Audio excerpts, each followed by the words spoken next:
Tapos nabalitaan namin meron na daw nag-vlog sa inyo. Meron na daw nagba-vlog sa inyo. Anong masasabi mo doon? Huwag muna. Sino man? Ha? Hindi ko man. Ha? Huwag mo na. Vlog. Tutulong. Tutulungan daw.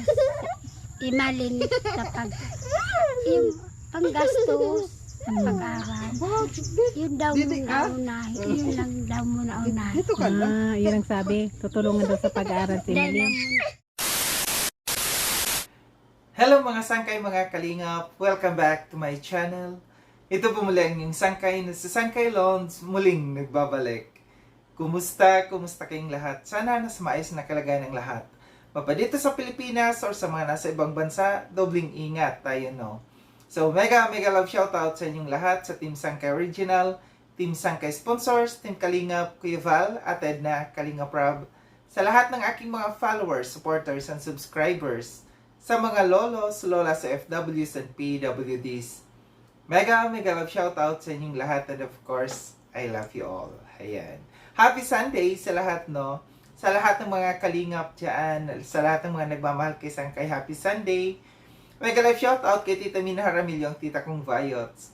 Si Manitere ng San Diego, California. At sa lahat, no? Mega love shoutout. Ganon din po sa aking mga kasabahang kalingap, watchers, no? Nandiyan dyan yung kailang mga pangalan.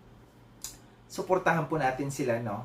So ngayong araw nito mga sangkay, gagawa ko ng reaction video. Wala po akong ipapakitang video clip sa inyo.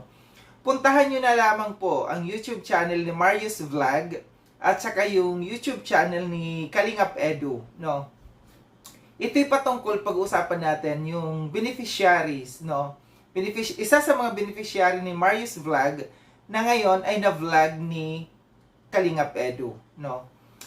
Pag-usapan natin, paano nga ba ang mangyayari dito? Kasi base sa aking pag-aaral, no, sa aking panunood, nung time na pumunta si Marius Vlog, no, doon sa kanyang beneficiary na si Nanay Mila at saka si Emmeline, no, parehas sila nung araw na nagpunta doon ni Edu. Nauna lang yata si Edu, tapos sumunod sina Marius Vlog.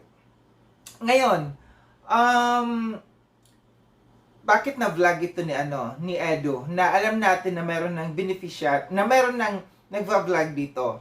At para sa kaalaman po ninyo, no, si Marius Vlog ay under ng Rochelle, ni Naruel at saka ni Rachel, no.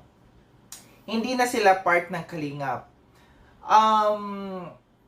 Dito sa na ito, aminado naman si Marius Vlog na matagal na nilang hindi napupuntahan itong kanilang beneficiaries. Kasi paliwanag niya doon, sabi niya, na busy siya dahil nagpunta siya ng Mindanao, no? Pero nung time naman daw na hindi pa siya nagpupunta ng Mindanao, regular naman siya na nakakadalaw dito sa kinananay nila. So, panoorin natin puntahan niyo yung channel ni Marius Vlog, no? Ay yung kanyang upload ay 6 days ago, no? Sa pagpunta nila doon, dito sa kinananay nila. Parehas sila na araw ni Edu na nagpunta.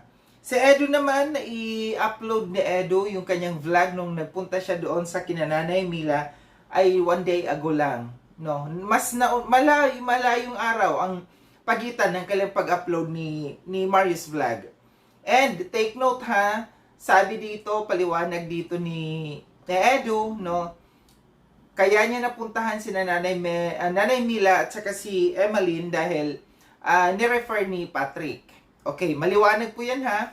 So, malayo ang agwat ng pag-upload nila, and take note ha, si Nanay Mila ay beneficiary talaga ni Marius Vlog. So, nagkakaroon ng problema, no? Nagkakaroon dito ng problema kasi kung panunuorin natin yung vlog ni Edu, nabanggit niya doon na beneficiary pala sila ni Marius Vlog. Malinaw na binanggit doon ni Edu. Ngayon, nagkaka-problema, nagkaka-issue na bakit daw binavlog pa ni Edu, no? Doon sa vlog ni Marius Vlog, sinabi niya na okay lang naman, walang problema. Na may ibang mag-vlog, no, sa kanila, kasi mas maganda yung maraming tumutulong. Pero doon sa last part, sinabi ni ni Marius Vlog na sina Nanay Mila ay kanila lang, no? Kasi sila, kanya naman talaga, no? Kung mapapansin din natin, kung panonoorin ninyo yung vlog ni Edo, si Nanay, nung hindi pa sinasabi doon, no, ni Edo na tungkol kay Marius Vlog, na binavlog sila ni Marius Vlog, nung umpisa pa lang, parang hindi mapakali si Nanay Mila, no? Hindi mapakali. Kahit si Edo, napansin ni Edo, kasi maya't maya biglang nawawala, no? Parang haligaga. Alam siguro kasi ni Nanay Mila na mayroon nang humahawak sa kanila. Hindi niya siguro alam kung paano sabihin, no? Pangit lang, no? Pangit lang kasi na magkakaroon ng ganito. Ang dami-daming pwedeng, ang dami-daming pwedeng tulungan diyan, no? Ang dami-daming mga mahihirap. Pero bakit kinakailangan dito sa isang tao, sa isang pamilya, kayo magsiksikan, no? Kung alam din lang naman, no? Kasi nabanggit na ni Edo na alam niya na binavlog ni Marius Vlog, no? Sana hinayaan na lang, no? Sana hindi na niya na-vlog pa. Hinayaan na lang niya yung sina Nanay Mila at saka sina Emeline, no? Na, oops, sorry, hindi na namin kayo pakikialaman. Por respeto na lang kasi meron na palang nagva-vlog sa inyo. Di ba?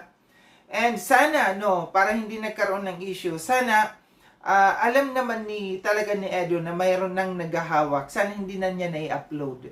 Hindi na niya in-upload to para wala nang issue.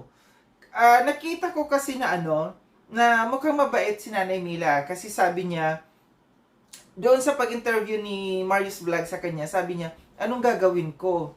Kasi sa inyo lang kami, no? Kaya pansin ko doon sa pag-vlog ni Edo sa kanya, haligaga.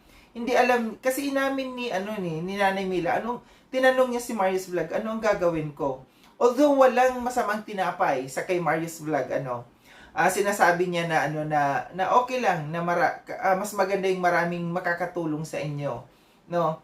Pero pangit lang tingnan, kasi ang lumalabas dito parang si Edo ay nangwawakwak ng beneficiaries, ng may beneficiaries, no? Yun lang yung aking napansin dito, na sana alam naman na ni Edo na meron nang humahawak dito, hayaan na, no? Para hindi siya mabansagang nang wawakwak ng may beneficiaries, nang mayroon ng humahawak diyan. And yun din sa isang napansin ko na sana hindi na niya in-upload pa para wala nang pag-usapan pa. Natural, no? Yung alam natin na yung grupo ni Ruel, no, yung Rochelle community, malamang aalma yan, no? Aalma talaga yan kasi bakit nai-upload ni Edo. Kung may respeto tayo sa kapwa, dapat ipinaalam muna, kinausap muna ni Edo, no?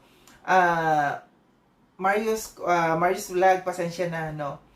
Pero hindi natin alam kung ito yung napag-usapan nga nila, no? Kung nakausap ito ni Edo si Marius. Pero kung hindi man, no, sana kinausap ni Edo si Marius Vlog na, Kuya Marius, pasensya na, napuntahan ko yung yung beneficiary mo, na i-vlog ko, okay lang ba na mai-upload ko?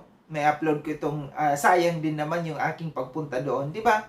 Para walang masyadong pag-uusapan, para walang masyadong issues. Kasi, napag-uusapan ngayon ito, napag-uusapan. And sana, kahit okay na kay Marius, kasi syempre si Marius Vlog, nandiyan pa rin, head pa rin niya si Ruel. Malay natin si Ruel ang tumulong diyan, no? Parang kagaya ng mga scouters dito sa sa Kalingap, no? May mga scouters yung Kalingap, pag hindi nila kaya, ibinibigay kay Kalingap Rab, binibigay kay Kuya Val, kung sino yung mga malalakas, no, na kayang tumulong dito. Yun yung problema kasi natin dito, na baka, no, sabi ni Marius hindi niya kaya, no, i-refer niya kay Ruel, kanila pa rin kasi yan, no? Kanilang beneficiary yan. Gaya ng sabi ko, sobrang daming dapat tulungan diyan sa DAET, no? Na dapat tulungan, hanap na lang ng iba para wala nang issue na pag-uusapan pa. Kasi pangit, no? Pangit yung lalabas. Kahit sino naman talaga, no? Pangit ang iisipin na alam mo naman pala, no? Alam mo naman pala na meron nang humahawak diyan. Bakit kinakailangan mo pang i-vlog? Bakit kinakailangan mo pang i-upload, ipakita Kasi ang mga viewers, ano yan eh, may nanonood dito sa Kalingap, mamaya lilipat din doon sa ibang community, kagaya kina Ruel, mapapansin talaga nila yan, no? Oops, bakit? Bakit inano ito ni Ruel, no? Alam naman, napapanood namin ito doon sa kay Marius Vlog. Gaya na sabi ko, hindi maganda, no? Hindi maganda, pangit tingnan na ang lumalabas kasi dito, parang wakwak nga ang dating, no? Wag natin anuhin yung Kalingap na mangwawakwak ang Kalingap na nababansagan na ang mga Kalingap partners ay nangwawakwak kasi tayo ang winawakwak dito.